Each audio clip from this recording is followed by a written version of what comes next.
আবু বকর কবরে যাবে, এই তো কবর, কবরে যাবে, কবরের খবর আই পড়ছে।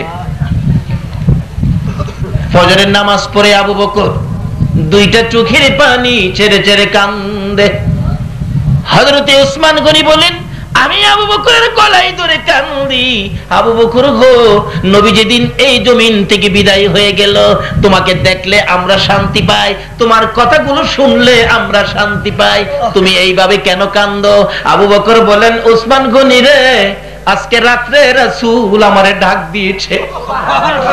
রে আবু বকর, তুমি না ছিলে আমার হিজরতের সাথী, তুমি না ছিলে আমার গুহার সাথী, তুমি না ছিলে আমার মদিনা যাওয়ার সঙ্গী, তুমি না গুহার মধ্যে আমি যে ঘুমিয়েছিলাম তোমার উরতের উপর মাথা রেখে, তোমাকে যে সাপে দংশন করেছে, তুমি যে জীবন দিতে রাজি, আমি রাসূলের ঘুম ভাঙাইতে রাজি না।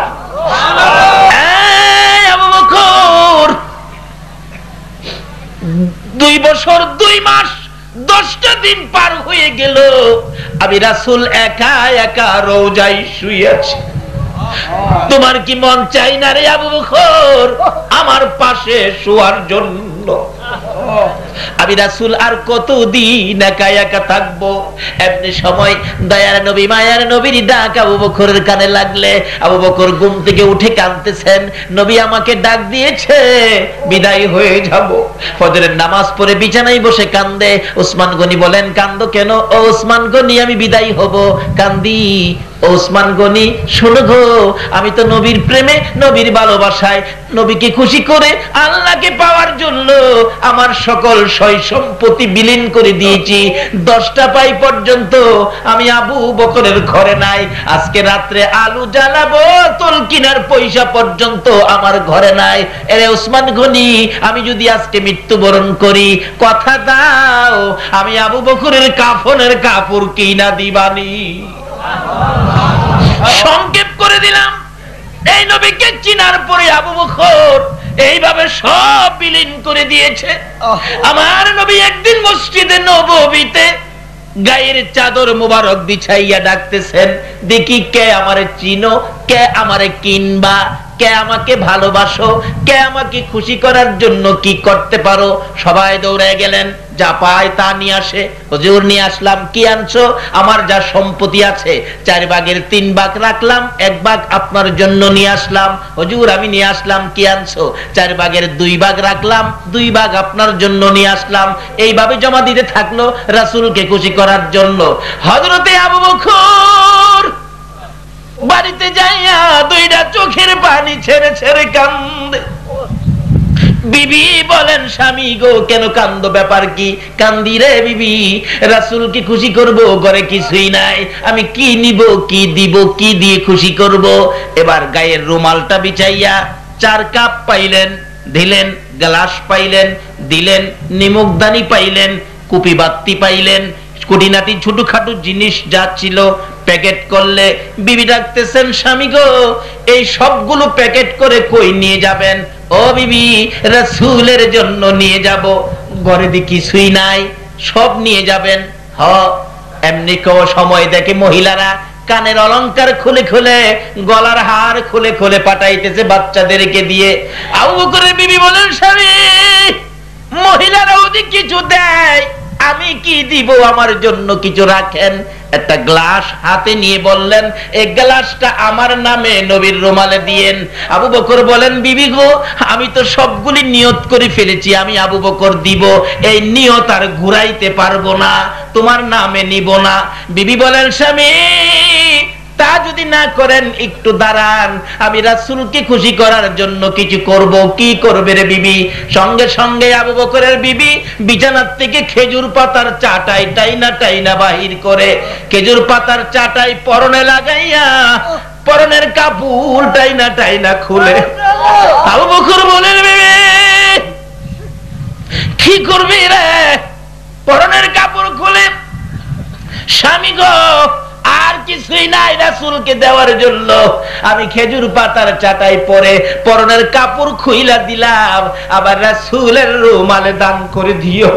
আবু বকর বলেন, বিবি রে তোর কি মন চায় পরনের কাপড় খুলে রাসূলকে দেওয়ার আবু বকরের বিবি বলেন, স্বামী গো, শুধু পরনের কাপড় নয়, আমার মন চাই কলিজাটা কইলা রাসূলকে দেওয়া দিতে। এইভাবে আবু বকরের বিবি সহ আবার রাসূলের জন্য পাগল ছিলেন। সংক্ষেপ করে দিলাম, বিদায় হবে। ও আবু বকর বিদায় হয়ে যায়। সকালবেলা কাঁদতেছে হযরতে আলী রাদিয়াল্লাহু তাআলা আনহু গলায় ধরে, আবু বকর এইভাবে কান্দো, তুমি বিদায় হয়ে গেলে আমরা কার কাছে যাব, কার কথা শুনবো, কার কাছে গিয়ে শান্তি পাবো? অনেক লম্বা ঘটনা সংক্ষেপ করে দিলাম। আবু বকর বলেন, ও সঙ্গীরা, রাসূল ডাক দিয়েছে, আর থাকবো না, বিদায় হয়ে যাব। আমি যে রাসূলকে ভালোবাসতাম, নবীর পক্ষে ছিলাম, নবীর কথাগুলো মানতাম, নবীকে ভালোবাসতাম, নবীর জন্য সব বিলীন করে দিয়েছিলাম। আমার এই ভালোবাসায় আমার নবী খুশি হয়েছে কিনা আমি কবরে যাওয়ার সময় তোমরা প্রমাণ করে দিও। কই যাওয়ার সময় কিভাবে করব আবু বকর? আমাকে গোসল দিয়ে কাফন পরাইয়া জানাজা শেষ করে কবর দেওয়ার আগে নবীজির রওজার পাশে রাইখা ডাক দিও নবীজিকে, নবী গো, আপনার গোলাম আবু বকর আপনার পায়ের নিচে হাজির, বলুন আবু বকরকে কোথায় দাফন করব? ইয়া রাসূলুল্লাহ। নবীজি রওজা পাকে আসেনি? জীবিত না মৃত? আপনাদের বিশ্বাস কি জীবিত না মৃত? হায়াতুন নবী, জিন্দা নবী রওজা পাকে এখনো শুয়ে শুয়ে আপনার আমার জন্য 24টা ঘন্টাই নবী কাঁদতেছে।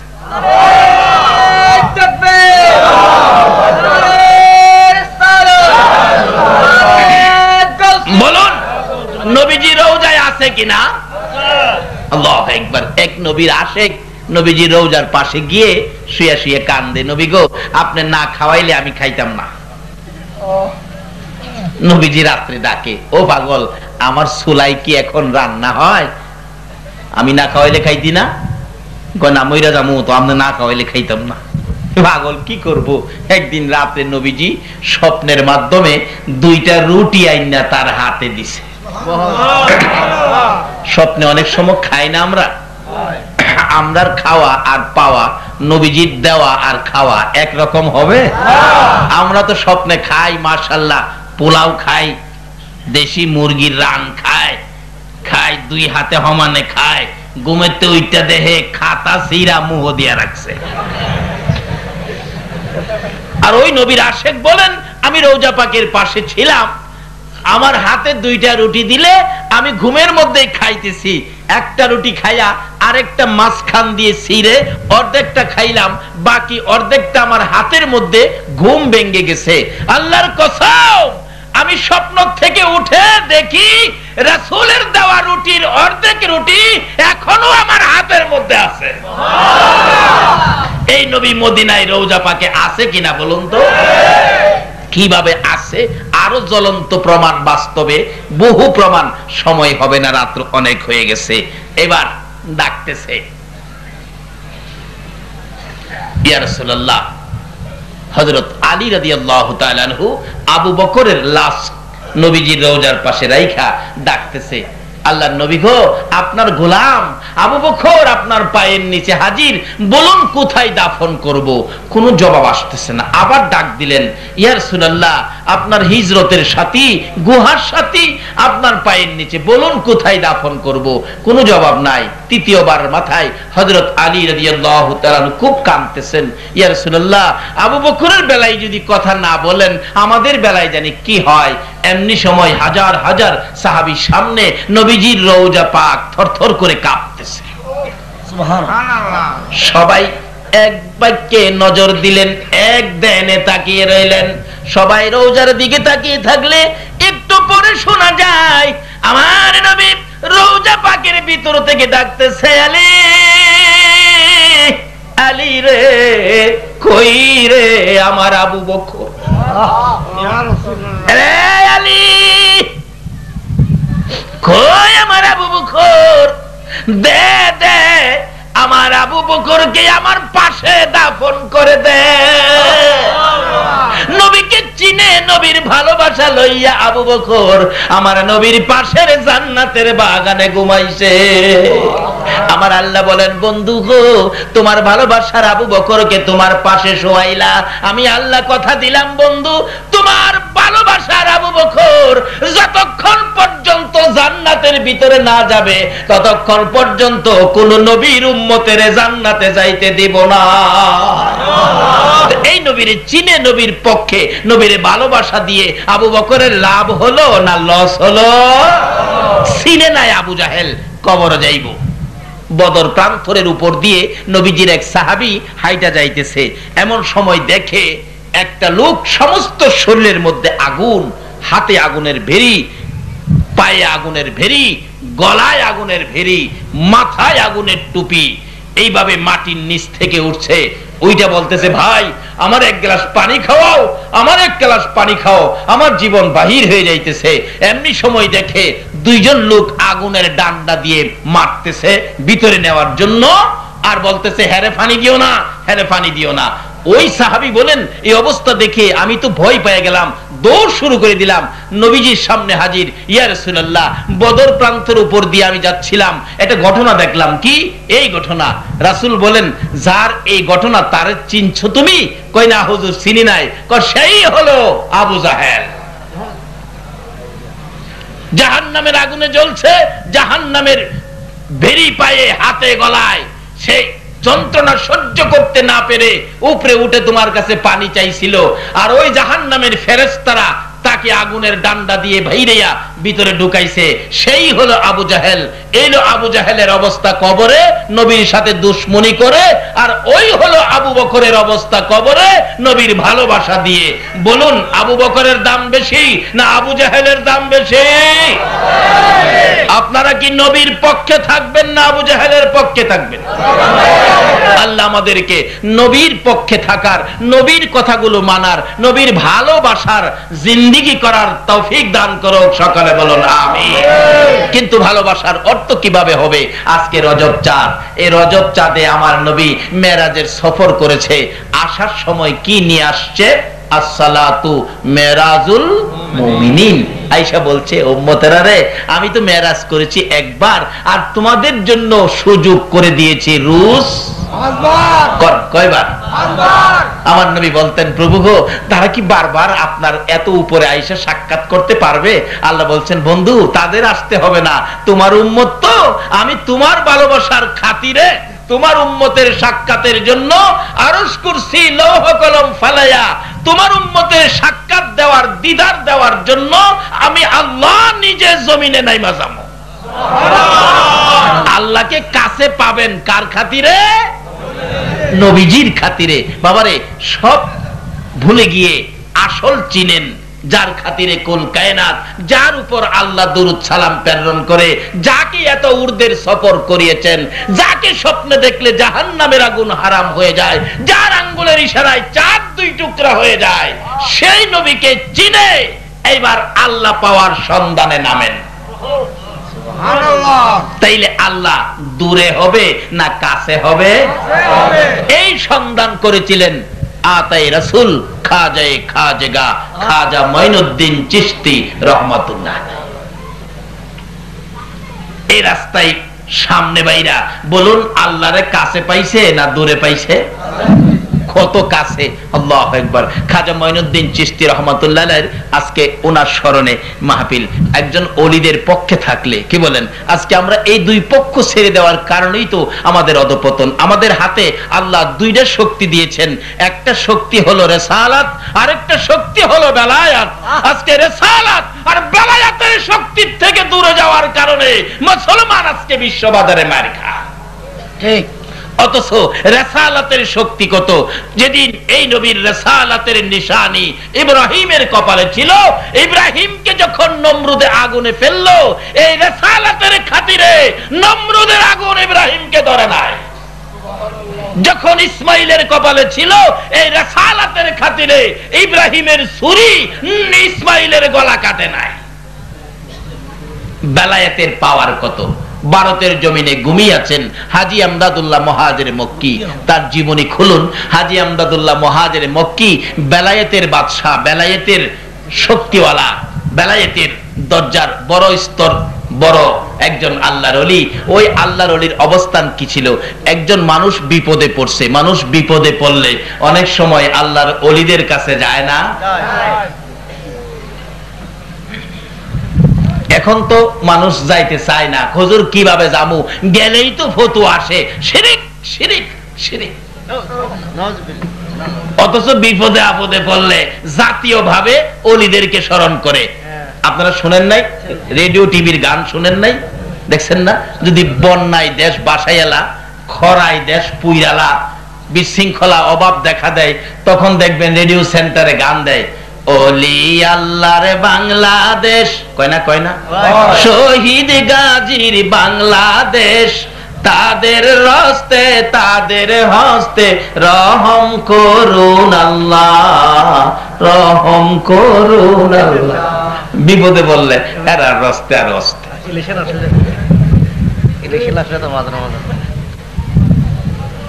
আসলে আল্লাহর ওলিদের কাছে যাওয়ার অর্থই হলো আল্লাহর কাছে যাওয়া। কেন? আল্লাহ বলছে ওলিরা হলো আমার বন্ধু। ওলি শব্দের অর্থই হলো বন্ধু। একজন ওলিদের কাছে থাকতে পারলে লাভ হবে না কেন? বাস্তবে আসুন। হাজী আমদাদুল্লাহ মুহাজির মক্কি ভারতের জমিনে ঘুমিয়ে আছেন। এবার এক লোক বিপদে পড়ছে। কি বিপদ? তার বাচ্চা ছেলেটা হারিয়ে গেছে, ছেলেটা পায় না। অন বাচ্চা ছেলে যে পায় না, অন কার কাছে কইবেন? এটা জাতিসংঘের কাছে বিচার দিলে কাম হইব? আল্লাহর ওলির কাছে গেলে যাই মা বাবা কাঁদতেছে, হুজুর আমার বাচ্চা ছেলেটা, একটা ছেলের ছেলে, ছেলেটা পায় না। আল্লাহর ওলি কিছুক্ষণ পরে বলতেছেন, বাবারে তোমার ছেলেটা তো আছে, জিন্নাত নিয়ে গেছে, জিনে নিয়ে গেছে, জিনে নিয়ে একবারে সমুদ্রের মাঝখানে দ্বীপের মধ্যে ফেলে রাখছে, যেখানে কেউ নাই, খানা দানা নাই, কিচ্ছু নাই। ছেলেটা কষ্টের মধ্যে আছে, হয়তো 2-4 দিন পরে ছেলেটা মারা যাবে। আচ্ছা বলুন তো, মা বাবার ব্যথা আরো বাড়ছে কিনা? বাড়ছে। অবশেষে বলতেছেন, হুজুর আপনার ভাই ধরি, হুজুর হুজুর আমার ছেলেটারে হুজুর দয়া করে আইনা দেন। কি দিয়ে আনবো? আনতে গেলে হেলিকপ্টার দরকার। তখন তো হেলিকপ্টার আবিষ্কার হয়েছে না। কিন্তু বেলায়েতের পাওয়ার কত, বেলায়েতের ওলিদের শক্তি কত! উনি বললেন তোমরা একটু চুপ করে বসো। বসায়া কিছুক্ষণ আল্লাহর ওলি চুপ করে থাইকা বলতেছেন, যাও বাড়িতে যাও, তোমার ছেলে বাড়িতে আইছে। মা বাবা দৌড়ে গেছে, যে দেখে দরজার সামনে বাচ্চাটা একেবারে জ্ঞান হারা অবস্থায় পড়ে আছে। নিলেন, একটু গোসল টুসুল করাইলেন, কিছু নাস্তা পানি খাওয়াইলেন, একটু সুস্থ হইলে বলতেছে মা বাবা, বাবারে চলো যাই, যে হুজুরের দোয়ায় তোমারে পাইছি সেই হুজুরকে দেখাইয়া নিয়ে আসি। ওই হুজুরের কাছে নেওয়া মাত্রই বাচ্চাটা বলতেছেন, আব্বু এ হুজুরটারে চিনেন? মা বাবা কয়, চিনি মানি? এ হুজুরের দোয়াই তো তোমারে পাইছি। আব্বু খালি দোয়াই না তো, আপনি তো দেখেন নাই। আমি দেখছি এই হুজুরটা সমুদ্রের কিনারে থাইকা সমুদ্রের এই পার থেকে ওই দ্বীপের মধ্যে 2টা হাত বাড়াইয়া দিছে। আর আকাশ জমিন হইল সৃজন নবীর কারণে, সেই জমিনে খেলে আল্লাহর ওলিগণে। হায়রে সেই জমিনে যাইয়া দেখো হিন্দুস্তানে, শত শত ওলিগণে। যাইয়া দেখো হিন্দুস্তানে, শত শত ওলিগণে। প্রেমের রশি বাঁধছে তারা মদিনার শনে, প্রেমের রশি বাঁধছে তারা মদিনার শনে। সেই জমিনে খেলে আল্লাহর ওলিগণে। হায়রে সেই জমিনে দেখলে খাজা বাবার খেলা, আসে গনের বারে জ্বালা। দেখলে খাজা বাবার খেলা, আসে গনের বারে জ্বালা।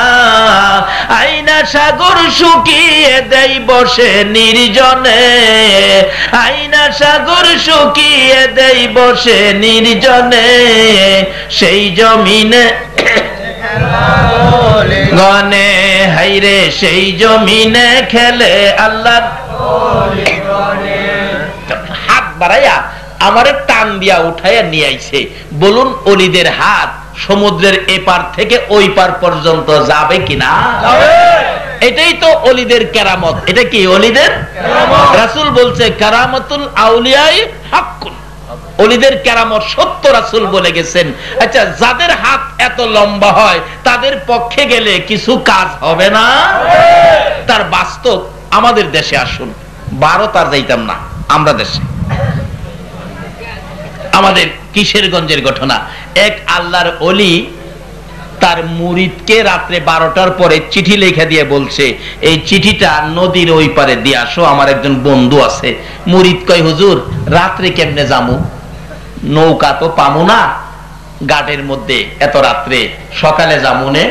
পিসাব কয় অহন যাইবি, আল্লাহর ওলি কয় অহন যাইবি। যার নাম হযরত মাওলানা আব্দুল হেলিম হুসাইনি বলতেছেন এখন যাইবি। হুজুর কথা শুন, ফিরের কথা মানতে হয়। নৌকা যে পামু না, কয় যা তুই। ওই মুরিদ বলেন ফেন্দা আমার দিকে দেন। যাইতেছি, যাইতে যাইতে যাইতে যাইতে যাইতে যাইতে যাইতে যাইতে ওই পীরের বাড়ি গিয়ে পৌঁছলাম, রাস্তায় কোনো নদী টদী ভাইলাম না। বাংলাদেশের কিশোরগঞ্জের একজন ওলি যদি তার মুরিদকে নদী ছাড়া পার করতে পারে, তাহলে একজন আল্লাহর ওলি খাজা মঈনুদ্দিনের মতো একজন আল্লাহর বন্ধু বক্তবৃন্দ মুরিদকে কি ফুলসিরাত পার করাইতে পারবে না? কে খাজা বাবার স্মরণে মাহফিলের আয়োজন করেছেন? যে খাজা ছিল আতায়ে রাসূল, রাসূল যাকে পছন্দ করে, রাসূল যাকে ভারতের জমিনে পাঠিয়েছে। এই আলোচনার সময় হবে না, বহুত সময়ের দরকার, কাজী আসুন সংক্ষেপ করলাম। এবার শুধু এই ঘটনা, নদী পারিয়া ওই মুরব্বী পীর সাহেবের বাড়ি গিয়া পৌঁছছে, যে কই হুজুর রাত্রে যে হাইটা আইলাম, নদী তো পাইলাম না, নদী কই গেল? ওই আল্লাহর ওলি কই, বাবারে তুমি যদি নদীর কথা না জিগাইতা, আমিও তোমারে নদী ছাড়া ওই আবার পাঠাইলাম। অহন যখন জিগাইছো, অহন আর তোমারে এইভাবে দিতেছি না, সকালে যাও নদীটা দেখতে যাও। হুজুর আপনি কইলেও যাইতাম না, নদী কই দেখতে যাবো? সকালবেলা ঘুম থেকে উঠে একবারে সূর্য উঠছে, ফর্সা হয়ে গেছে, লোকজন ঠিকঠাক মতো চলাফেরা শুরু হয়েছে। হুজুর এইবার যাবো, যাই দেখেন নদী আছে, নৌকা আছে, নৌকার মাঝি আছে। মাঝিরে জিগাই, আচ্ছা মাঝিরা আপনারা রাত্রে কই আসিলেন? কই রাত্রে তো আমরা নৌকাতেই আসিলাম। কোন নৌকা কই আসিন? সকল মাঝিরা কই হ্যাঁ মাথা পানি দে, নৌকা বলে কই আসিন? নৌকা যেমন তেমন, নদী কই আসিন? আচ্ছা অহন হ্যার মাথা পানি দেওয়ান লাগতো না? আচ্ছা এই ক্লাসে যারা পড়ছে না, এরা এটা বুঝবো না? এই ক্লাস পড়তে হবে না? আল্লাহু আকবার। জালালউদ্দিন রুমি, রোম রাজ্যের সম্রাট, আলেম কুলের শিরোমণি, হাজার হাজার লক্ষ লক্ষ আলেম যিনি বানাইলেন, জালালউদ্দিন রুমিকে লাইব্রেরিতে বসা ফাড়াইছে আমার আল্লাহ শমসে তাবরিজ। সাধারণ বেশ যায়া ডাহে, জালাল ও জালাল, মানুষ সাপ ছাড়া ডাহে না। আমাদের জালাল কইছে কি এগুলি কি, এগুলি এগুলি কি তুমি বুঝদা না? এগুলি কিতাবাদি, বুঝিন না? এখন তো বড় হুজুর হইলেই তো আমি তো বুঝি, পীর সাহেবরা কি বুঝে? জালালউদ্দিন রুমি কয় এগুলি কি তুমি বুঝদা না? শমসে তাবরিজ সঙ্গে সঙ্গে কিতাবগুলি টাইনা কিছু আগুনে ফালাইলো, কিছু পানিত ফালাইলো। তাই কি করলা তুমি? আমার কিতাব পানিত ফালাইছো, আগুনে ফালাইছো। শমসে তাবরিজ কই বাবারে চিল্লাইও না, তোমার কিতাব দিতাছি। আগুনের ভিতরে হাত দিয়ে টাইনা বাহির করে দিল, নাও। পানির ভিতর থেকে টাইনা আইনা দিল, নাও। জালালউদ্দিন রুমি বলেন, আমি আগুনের ভিতরের কিতাবগুলি খুলে দেখি একটা পৃষ্ঠাও তো আগুনে পুড়ে নাই। পানির ভিতরের কিতাবগুলো টাইনা দেখি একটা কিতাবও তো পানিয়ে ভিজে নাই। এখন জালালউদ্দিন রুমি জিগায়, বাবা বাবা এইটা কি? এবার শমসে তাবরিজ কয় এইটা কি তুমিও বুঝো না? শরীয়তওয়ালা কয় মারফতওয়ালারে তুমি বুঝো না, মারফতওয়ালা কয় শরীয়তওয়ালারে তুমি বুঝো না। এই জন্য শরীয়তের ইলম শিক্ষা শেষ হয়ে গেলে ইলমে মারিফতের দরজায় ভর্তি হয়ে যাও। যারা শরীয়তের ইলম শিখে মারফত শিখে নাই তারাই সমাজে বিশৃঙ্খলা করে। শরীয়তের ইলম শিখার পরে মারফতের মাদ্রাসায় ভর্তি হও। খাজা মঈনুদ্দিন চিশতির জীবনী খুলুন, গাউসে পাকের জীবনী খুলুন, তারা প্রত্যেকেই শরীয়তের ইলম শিক্ষা শেষ করেই ইলমে মারিফতের মাদ্রাসায় ভর্তি হয়ে গেছে।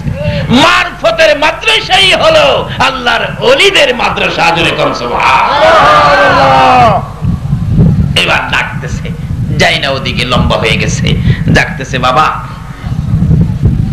নদী কইয়াছিন, মাঝিরা কই বেটা নদী আবার কইতা হয়, নদী তো নদী তৈতা হয়। কই দেখ আল্লাহর কসম করে কই রাত্রে আমি হাইটটা পার হইছি, আমি নদী পাইছি না।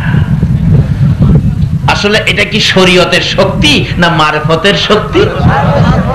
এই জন্য শরীয়ত শেষ করে মারফতের মাদ্রাসায় ভর্তি হন, হক্কানি আল্লাহর ওলিদের কাছে যান, এগুলি শিক্ষা পাবেন। যাই হোক, সংক্ষেপ আলোচনা। শুধু এটাই শেষ নয়, আল্লাহর ওলিরা কোনো ক্ষতি করে না, যাই করে আমাদের উপকার করে। একটা তুলা গাছ নিয়ে আমাদের এলাকায় বড় ঝগড়া ছিল। তুলা গাছ নিয়ে, তুলা গাছের মালিক ছিলেন একটা মহিলা, যেটা বাস্তব ঘটনা বলছি। যান কালকে কিসের গোস প্রমাণ করে আসেন, না হয় আমার বিচার করেন। তুলা গাছ, মহিলা মালিক, এই তুলা বিক্রি করে সংসার চলে। এই পার্শ্ববর্তী সীমানার এক লোক তুলা গাছের প্রতি লোভ হয়ে গেল। হ্যাঁ, তুলা গাছ তার সীমানার ভিতরে ফেলাইয়া বেড়া দিয়ে লাইছে। এই চরিত্রের মানুষ আছে না? আছে। মহিলা তো কান্নাকাটি করতেছে, হাই হাই আমার ছেলে মেয়ে নাই দেখা, কেউ নাই দেখা আমার তুলা গাছটা নিয়ে যাবে। এলাকার লোকজন কয় তোমার কেউ নাই দেখে কি আমরা সমাজ মইরা গেছি নাকি? আমরা সমাজের মানুষ আছি না, নিতে দেব না। এই লোক কয় তোমরা আইতে পারবা না, এই লোক কয় নিতে দিব না। এইভাবে একটা ঝগড়া জাটির বাও হয়ে গেছে। এমন সময় আল্লাহর ওলি আব্দুল হেলিম হুসাইনি কোত্থেকে আইছে হাজির। বাবারা, ও আশরাফুল মাখলুকাত, তোমরা কিস নিয়ে মারামারি ঝগড়া করো? তোমরা না আল্লাহর সৃষ্টির শ্রেষ্ঠ বান্দা, শ্রেষ্ঠ সৃষ্টি তোমরা, তোমরা ঝগড়া করলে কেমন দেখা যায়? থামো থামো, কি ব্যাপার? এবার হগলে কয় হুজুর সর্বনাশ হয়েছে কি, এই মহিলার গাছটা হ্যাঁ না গা। হ্যাঁ কয় হুজুর আমার গাছ না হইলে আমি কি বেড়া দিছি? আল্লাহর ওলি কই কি সমস্যা রে, এই বিচার কেমনে করবো? অন্ত সাক্ষীর দরকার। অন যেই যুগে পড়ছি সাক্ষীর মধ্যেও তো বেজাল, বেজাল হয় না? এক বেচারা কোর্টের মধ্যে সাক্ষী নিছে 500 টাকা ঘুষ দিয়া, আমার পক্ষে সাক্ষী দিবি। হ্যাঁ যাইয়া তার বিপক্ষে সাক্ষী দিতেছে। 500 টাকাওয়ালা কয় খিরে কালু কি মানে আমার 500 কই? হ্যাঁ এই পক্ষের তে কয় চাচা ছিলেন না, কি করব আপনার পাশে, আমারে তো মাইরা লাইছে 10-এ। এই যুগ আছে কিনা কোন তো? এই চরিত্রই তো বাঙালিরে খাইছে। আল্লাহর ওলি কয় সাক্ষী নিতাম না, সাক্ষী ছাড়া বিচার। আল্লাহু আকবার। মানুষ কই কি আশ্চর্য, সাক্ষী ছাড়া বিচার করবে? আল্লাহর ওলি আব্দুল হেলিম হুসাইনি কিশোরগঞ্জের ঘটনা বলছি, এখন আর ভারত যাওন লাগে না, বাংলাদেশে। এবার যায় বলতেছে তুলা গাছের কয়, ও তুলা গাছ, তুলা গাছ, আমি আব্দুল হেলিম হুসাইনি কইতেছি রে বাবা, তোরে নিয়ে কেন মানুষ ঝগড়া করতো? বাবারে, সীমানার মধ্যে গাছ ঝগড়া হইতেছে, তুই একটা কাম কর, তুই তো জানোস কার গাছ, যার গাছ তার সীমানার 5 হাত ভিতরে যাইয়া। আচ্ছা, আল্লাহর ওলির কামটা কি খারাপ হইব না ভালো হইব? তাইলে ওলিরা তো দেশে কোনো খারাপ করে না, তাইলে ওলির মাজারে বোমা মারেন কি লিগা? একটা কাজও তো খারাপ করে না। আজকে এই ওলিদের হাত বন্ধ করেই আমরা ধ্বংসের মধ্যে পড়ে গেছি। কারণ বেলায়েতের হাত কোন কোন সময় আল্লাহর আরশ পর্যন্ত লাগাল পায়। এই হাতগুলিকে বন্ধ করে দিয়েছেন, বিধায় আমাদের উপর বিপদ। এইবার আল্লাহর ওলি বলতেছেন, ও তুলা গাছ, বাবারে তুই ঝগড়া করিস না। তোর জন্য কেন ঝগড়া করতো? ঝগড়াটা বাড়াইস না। আমি হেলিম হুসাইনি কইতেছি, যার গাছ, পুরুষও বুঝি না মহিলাও বুঝি না, যার গাছ তার সীমানার 5 হাত ভিতরে যাইয়া। আচ্ছা বাবারা, 5 হাত গেলে আপনারা মানেননি, যদি 5 হাতে না মানেন আরো 5 হাত মনে, বাঁচাতে না মানলে আরো 5-7 মনে। মানুষ কয় হুজুর কোন কি গাছে কথা শুনবে? কইলাম তো, দেখো না শুনে কিনা।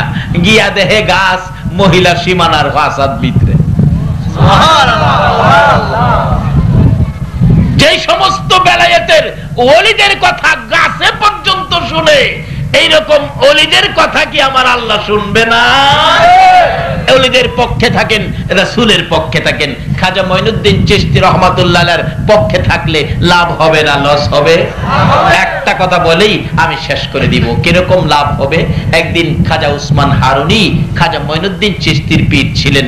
উনি বললেন, মঈনুদ্দিন, ওই তো আগুন পূজারীরা আগুনের পূজা করে, আমার জন্য একটু আগুন নিয়ে আসো। অর্থাৎ মঈনুদ্দিনের বেলায়েতের পাওয়ার মাপার জন্য পিসাব হুজুর পাঠাইলেন। বাচ্চা বয়স, বেলায়েতের উচ্চ স্তরে পৌঁছে গেছেন। মঈনুদ্দিন ডাকতেছেন, আমরা একটু আগুন দিবেন। আমার পিসাব কেবলা আগুন চাইছে। আগুন পূজারীরা কয়, না না, আগুন দেওয়া যাবে না, এটা আমরা পূজা করি। কয়, আপনারা পূজা করেন, একজন আগুনের ভিতরে জানতো। ওই মঈনুদ্দিন কইতেছে, হগলে কয়, বাবারে, আগুনের ভিতরে গেলে কি থাকা যাবে? পুইরা ছাই হয়ে যাবে। কই, কি এর পূজা করেন? তাই পুইরা পালাইবো আগুনে? আমি তো আগুনের পূজা করি না। আমি মঈনুদ্দিন একটু আগুনের ভিতরে যাই তো, আপনারা কিন্তু আমার কিছু কইেন না। না না না বাবা, পুইরা যাইবা, দেখা যাইব না পুইরা যাই কিনা। খাজা মঈনুদ্দিন আগুনের ভিতরে ঢুকছে। সুবহানাল্লাহ। ইব্রাহিম নবী নমরুদে আগুন দিল, আল্লাহ নোটিশ দেয়, আমার ইব্রাহিম সালামান, শান্তিদায়ক হও, যাতে আমার ইব্রাহিমের কষ্ট না হয়। আখিরি নবীর উম্মত আগুনে ঢুকলো, নোটিশ ছাড়াই আগুন ঠান্ডা। আগুনে কয়, কে আইছে দেখছস? যে নবী না হইলে আমরা হইতাম না। এই নবীর উম্মত খাজা মঈনুদ্দিন আতায়ে রাসূল, যাকে নবী পাঠাইছে, নবীর নির্দেশে আইছে ভারতের জমিনে। কাজী মঈনুদ্দিনের সাথে যাতে কোনো বেয়াদবি না হয়। মঈনুদ্দিন কয়, আমারে তো আগুনে ধরে না। আচ্ছা দেখি তো আমার পক্ষে যারা আসে, আমার পক্ষে যারা থাকে, তাদেরকেও আগুনে ধরে কিনা। এক আগুন পূজারীর ছেলে কুলে নিয়ে দেখতে ছিল, এই বাচ্চা ছেলেটাকে টান্দা কুলে লইয়া আগুনের ভিতরে ঢুকছে। হগলেই কই, মরছেন মরছেন, মঈনুদ্দিনই মরতো, আমাদের বাবুর হুলারা কেড়ে মারলো। আগুনে কয়, সর্বনাশ, মঈনুদ্দিনের এই দর্শি না, আর মঈনুদ্দিনের পক্ষে যে আইছে, হ্যাঁ রে ধর্ম। একটা হিন্দু ভদ্রলোকের ছেলে মঈনুদ্দিনের সাথে আগুনে গেলে যদি আগুনে না ধরে, আজকে সেই মঈনুদ্দিনের স্মরণে আতায়ে রাসূল খাজেগার স্মরণে যারা মাহফিলের আয়োজন করেছেন, আর যারা এই মঈনুদ্দিনের স্মরণে মাহফিলে বসেছেন, বলুন, এই মঈনুদ্দিন যদি আপনাদের পক্ষে থাকে, জাহান্নামের আগুন আপনাদের গায়ে ধরবে। অনেকক্ষণ পর ওই বাচ্চা সহ মঈনুদ্দিন বেরিয়ে আসলে, সকল আগুন পূজারীরা বাচ্চাটাকে টাইনা নিয়ে আসলেন। চেক করে দেখে গায়ের কোনো ক্ষতি হয়েছে কিনা, আগুনে পুড়ছে টুটছে কিনা। সকল আগুন পূজারীরা বলেন, তার জীবনী লেখে, মঈনুদ্দিনের এখানে 850 আগুন পূজারী ছিল। দইরা দেখে একটা পশম পর্যন্ত আগুনে জ্বালাইতে পারে নাই, কালিমা পড়ে নাই। একটা আগুন পূজারীর ছেলে মঈনুদ্দিনের সাথে আগুনে থাকতে পারে, আগুনে ধরে নাই। এই অবস্থা দেখে 850 আগুন পূজারী সঙ্গে সঙ্গে খাজা মঈনুদ্দিনের হাত ধরে কালিমা পড়ে মুসলমান হয়ে গেল। এইভাবে খাজা মঈনুদ্দিন 92 লক্ষ হিন্দুকে ভারতের জমিনে মুসলমান বানিয়েছে। বলুন, আল্লাহর ওলির কাজটা কি খারাপ হয়েছে? তাহলে ওলিদের পক্ষে যাইতে বাধা কিসের, দ্বিধা কিসের? আসুন আল্লাহর ওলিদের পক্ষে থাকি, রাসূলের পক্ষে থাকি, আমার আল্লাহর কথাগুলো মানি। আল্লাহ আমাদেরকে সেই তৌফিক, সেই বুঝ দান করুক। সকলে বলুন আমিন। তাগফির লানা ওয়া তারহামনা লানাকুনান্না মিনাল খাসিরিন। রব্বিরহামহুমা কামা রাব্বায়ানি সগীরা। রব্বুল আলামিন, রজব চাঁদে তোমার শাহী দরবারে হাত বাড়াইলাম। মাউত এত বরকতের চাঁদ, যেই চাঁদে তোমার বন্ধুকে তোমার বাড়িতে নিয়েছো, যার উপরে তুমি নিজে দুরূদ সালাম প্রেরণ করতেছো, মাবুদ গো, যার প্রেমে কুল কায়নাত বানাইছো, ওই নবীর উপর দুরূদ সালাম মদিনা পাঠাইয়া মিসকিনের মতো, এতিমের মতো দুটো করে হাত বাড়াইলা। মাবুদ, আমাদের দুরূদ সালাম গুলো পাখির মতো উড়াইয়া উড়াইয়া দয়ার নবী মায়ার নবীর রওজা তাহারে পৌঁছাইয়া দাও। দরুদ সালাম উসিলা করে আজকের মাহফিল উসিলা করে আমার নবীর মেরাজের সফর উসিলা করে ইয়া আল্লাহ খাজা মঈনুদ্দিন চিশতি রহমাতুল্লাহ আলাইহির শরণ উসিলা করে আমরা যারা হাত বাড়াইছি আমাদের তামাম জিন্দেগীর গুনাহগুলো ক্ষমা করে দাও। মাবুদ, আমাদের মনে বড় আশা গো, আজকের মাহফিলে তুমি ক্ষমা করে দিবা। আশা করেছি এই জন্য আমরা যে তোমার আখিরি নবীর উম্মত, যে নবীর জন্য এত কিছু করেছো, এই নবীর উম্মতের কি মাফ করতে পারো না?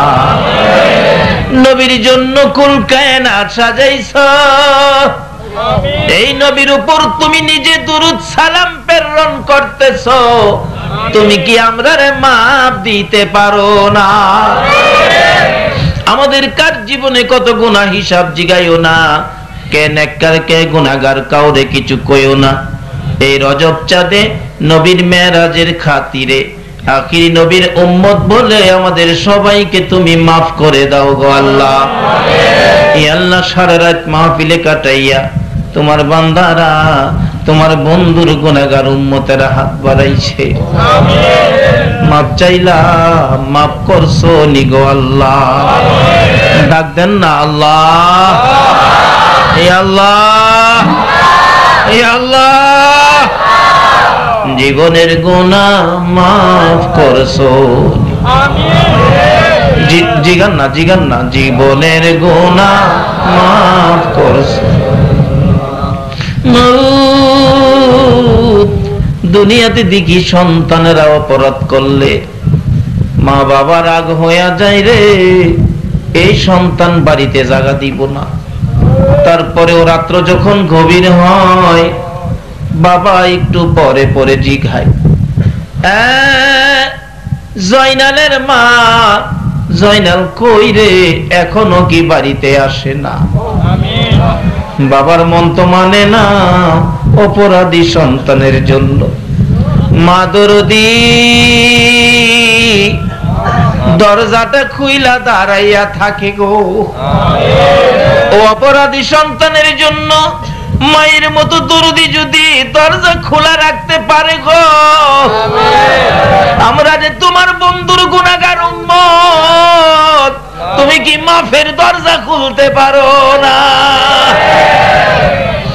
আল্লাহ, ওই অপরাধী সন্তান ঘরের কাছাকাছি যাইয়া ঘরে ঢোকার সাহস পায় না, অপরক হইয়া একটা ডাক মারছে, মা মা মা গো মা। অপরাধী সন্তানের ডাকটা শুনে মা হারিকেন লইয়া দৌড়াইয়া বাহির হইছে। মায়ের মতো একটা দরদি যদি অপরাধী সন্তানের ডাক দিলে হারিকেন নিয়ে বাহির হয়, তোমার বলে ৯৯ ভাগ মায়া আছে গো আল্লাহ। এই আল্লাহ, এই আল্লাহ, তোমার ৯৯ ভাগ মায়ার দুয়ারে আমরা গুনার বোঝা লইয়া তোমার আল্লাহ আল্লাহ কইয়া ঢাকলাম। তোমার কি মায়া লাগে না? তোমার কি দয়া লাগে না? আমাদের কথাই যদি মাপ না দাও, তোমার বন্ধু যেদিন দুনিয়া থেকে বিদায় হবে চোখ ভর্তি পানি ছিল। জিবরাইল জিজ্ঞেস করেছিল, হুজুর কেন কাঁদেন? দুনিয়ায় কি আরো কিছুদিন থাকতে চান? আমার নবী বলেন, না রে জিবরাইল, তা না। তাহলে কেন কাঁদেন? আপনার কি ফাতেমার জন্য মায়া হয়? না রে না, হুজুর এই মুহূর্তে কেন কান্দেন? আপনার কি হাসাইন আর হুসাইনের জন্য মায়া হয়? আমার নবী বলেন, জিবরাইল না রে না, আমি আমার উম্মতের জন্য কান্দি। মাবুদ গো, আমাদের দিকে তোমার যদি মায়া না হয়, তোমার নবীর চোখের পানির উসিলায় আমাদেরকে মাফ করে দাও। আল্লাহ এত রাত পর্যন্ত 4টা পার হয়ে গেছে, তোমার বান্দারা কষ্ট করেছে, তুমি যদি মাফ না দাও মুখটা আর কারে দেখাইবো গো আল্লাহ? তোমার কাছে যদি তোমার বন্ধুর উম্মতেরা মাফ না পায়, তুমি বলো না আমরা আর কার কাছে যাবো গো আল্লাহ? ফিরাইও না, ঘুরাইও না, কার জীবনে কত গুনাহ হিসাব জিগাইও না। এই মাহফিলের সবাইকে তুমি মাফ করে দাও। ই আল্লাহ, জীবনের গুনাহ মাফের আসার দরখাস্তের পর আরেকটা দরখাস্ত করি, তুমি কিন্তু রাগ হইও না। এতগুলো মানুষ রাত্র 4টা পর্যন্ত বসে আছে, কেউ তো বাড়িতে গেল না। আমি তো জানি না কে কোন ব্যথা লইয়া বসে আছে। কার মনে জানি ব্যথা মানাই, কার মনে জানি ব্যথা বাবা নাই রে।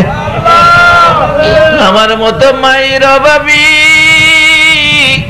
কে জানি রে হাত বাড়াইছে। যার বাবা নাই, বাবার অভাবী কে জানি হাত বাড়াইছে। যে বাবা মাথার গাম পাতায় পালাইয়া রোজগার করে তোমার আমার মতো সন্তানের খাওয়াইতো, বাবা জীবনে কোনোদিন খালি হাতে বাড়িতে আসতো না। কত পরিশ্রম করে বাবা সন্ধ্যার সময় পেটের খিদা লইয়া বাড়িতে ঢুকে খাইতে বসলে, তরকারি দিয়ে খাওয়া যখন শেষ হইতো, বাবা দুধ ভাত মাখতো, দুধের সাথে ভাত দিয়ে মাইকা বাবা মুখে দিতে চাইলে সন্তানেরা চারদিক ঘেরাও করে বসেছে।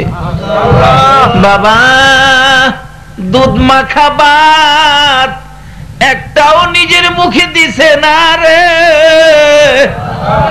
সবগুলো ভাত সন্তানের মুখে মুখে উঠাইয়া দিছে। ওই দুরুদি বাবা কই, কার জানি কবরে রে আল্লাহ। ওই মা কই রে, যে মা ছোটকালে কত আদর করত, মা আদর করে ডাইন পাশে শোয়াইয়া ঘুমাইতো। প্রস্রাব যদি করে দিতাম, টাইনা টাইনা বাম পাশে নিত। বাম পাশে যদি প্রস্রাব করে দিয়েছি, মা প্রস্রাবের ভিজা জায়গায় শুইয়া রে শুকনা জায়গায় আমারে শোয়াইতো। আবার যদি প্রস্রাব করে দিতাম, মা আদরের সন্তান টাইনা টাইনা বুকের মধ্যে রাখতো গো আল্লাহ। ওই মা বাবা কই, কার জানি কবরের। মায়ের বাবি বাবার বাবি সন্তানেরা রমজানের ঈদের ছুটি পাইয়া, কুরবানির ঈদের ছুটি পাইয়া যখন ঢাকা থেকে চট্টগ্রাম আসে, চট্টগ্রাম থেকে ঢাকা যাই রে, রাস্তার মধ্যে যাইয়া স্টেশনে নাইমা রিকশার মধ্যে উঠে চোখের পানিগুলো জর্জর করে ছেড়ে দিছে। রিকশাওয়ালা জিগায়, ভাই সাহেব কাঁদেন কেন? ওই সব জবাব দেন, এরে রিকশাওয়ালা ঈদের ছুটিতে বাড়িতে আইছি, কাঁদি, মনে বড় দুঃখ রে। কি দুঃখে কাঁদেন ভাই সাহেব? তোমার কি মা আছে রিকশাওয়ালা? জি আমার মা আছে। তোমার কি বাবা আছে? ও আমার বাবা আছে। রে রিকশা ড্রাইভার, তোর মা আছে বাবা আছে রে, মা বাবা লইয়া ঈদ করবি রে। আমি যে ঈদের ছুটিতে বাড়িতে আসলাম রে, আমি কারে লইয়া ঈদ করব? আমার মাও নাই বাবাও। মা বাবার অভাবী সন্তানেরা ঈদের দিন গড়াইয়া গড়াইয়া কান্দে। একটা ছেলে ঈদের দিন বাড়িতে আসছে, মার বিছানার পাশে দাঁড়াইয়া কান্দে। তোরা দেখা যাও গো জনমের লাগিয়া, এই বিছানা খালি করে মা গেল চলিয়া, তোমরা দেখা যাও গো। কত আদর করতো মায়ে কোলে কাখে লইয়া, কত আদর করতো মায়ে কোলে কাখে লইয়া।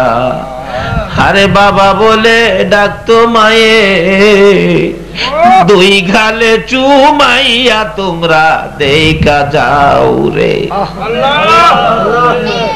পায়খানা করিতাম যেদিন বিছানাতে শুইয়া, পায়খানা করিতাম যেদিন বিছানাতে শুইয়া, পরিষ্কার করতো মায়ে, আরে পরিষ্কার করতো মায়ে মেতরিনী হইয়া, তোমরা দেখা যাও রে। মাবুদ ওই মা খোয়, যেই মা মেতরিনী হইয়া রে পসরা পায়খানা পরিষ্কার করতো, অন্য মহিলারা দেখলে নাকে কাপড় দিত, তোমার আমার মা জীবনে কোনদিন নাকে কাপড় দেয় নাই। মায়ের অভাবী, বাবার অভাবী যারা হাত বাড়াইছে গো আল্লাহ, আর দেরি করো না, এই মুহূর্তে ওই সকল মা বাবার কবর গুলো জান্নাতের বাগান বানাইয়া দাও। মাবুদ রে, মার কথা কি বলবো, ছোটকালে যখন মাদ্রাসায় ভর্তি হয়েছি, টাইফয়েড জ্বর হয়ে গেছে, উস্তাদ ছুটি দিলেন, বাড়িতে চলে গেলাম। রাত্র হইলে ঘুম হয় না, সারা রাত তাকাইয়া থাকি, সবাই ঘুমিয়ে আছে, আমার মা দরদি মাতার পাশে বসে থাকে। জিজ্ঞেস করি, মা সবাই ঘুমাইল, তুমি কি ঘুমাইবা না ঘুমা? আমার মা দরদি জবাব দেয়, বাবা রে তুমি যদি না ঘুমাও আমার চোখে ঘুম আসে না। তারপরেও আবার মাঝে মাঝে দেখতাম মা দুইটা হাত বাড়াইয়া ডাকতো, মাউত আমার ছেলেরে জীবন ভিক্ষা চাই গো আল্লাহ। যেই মা বাবা সন্তানের জন্য তোমার কাছে জীবন ভিক্ষা চাইতো, ওই মা বাবা যার কবরে গো আল্লাহ, আমরা তোমার কাছে জান্নাত ভিক্ষা চাই রে আল্লাহ, তোমার জান্নাত ভিক্ষা চাই গো আল্লাহ। ওই সকল মা বাবার কবর গুলো জান্নাতের বাগান বানাইয়া দাও।